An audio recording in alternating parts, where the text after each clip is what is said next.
When certain politicians and the media use the term muscular liberalism, that's just another word for racism and Islamophobia. This stance on Islam has led them into primary schools to ascertain why young girls wear the hijab, as it could be interpreted as a sexualization of these young girls. I say shame on Ofsted for victimizing young girls, for choosing to wear religious articles of clothing. There is no such measure made for other religions or other articles of religious wear. This stance has other ramifications. It signals to the British public and emboldens groups such as EDL, BNP and other fascist and racist groups that women are oppressed by Islam, are made insubordinate to the men that supposedly forced them to wear it, and that it is the job of the British state to liberate us. We reject this imperialistic saviour thinking.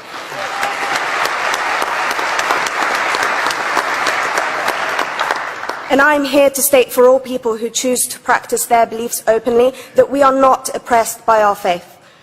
Islam is not one homogeneous block. There are Muslim women who do not wear the hijab, and that is their interpretation of their faith. The Quran beautifully states, "La ikraha fid din," which translates to, "There is no compulsion in religion." My faith has given me the right to choose 1,400 years before the Universal Declaration of Human Rights told me I could. A fun fact for you, conference. My dad didn't want me to wear the hijab. I chose to. Those of faith, thank you.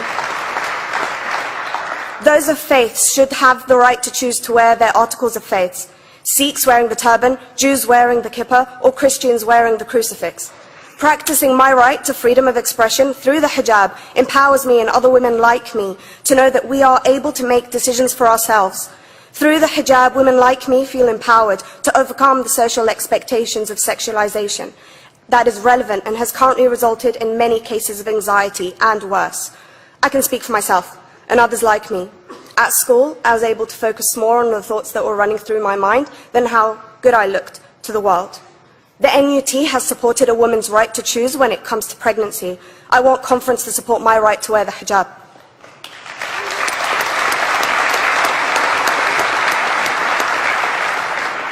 How I choose to practice my faith is clearly displayed for all to see.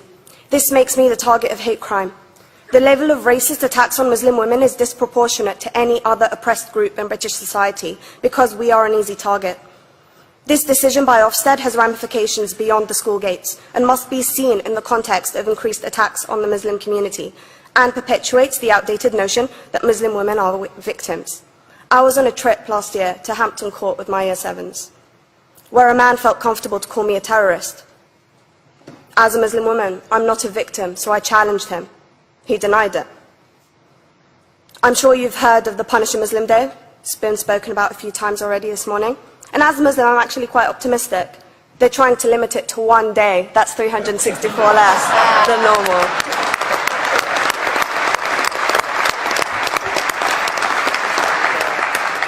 But let's be clear, conference. Islamophobia and other forms of racism affects non-Muslims too. If we don't challenge this stance as a collective, we may turn into a society like France, where women are forced by the law to choose between their faith and their education, their faith and their right to work in the public sector, their faith and their right to enjoy a day out by the seaside with their families. I want to end by stating that I came to this country as an 8-year-old refugee. We are Palestinians, forced out of our land in 1948. We lived in third world conditions, similar to those in Calais for 60 years. Here, I received the support I needed to study law at university and become a secondary school citizenship and PSHE teacher and a school rep.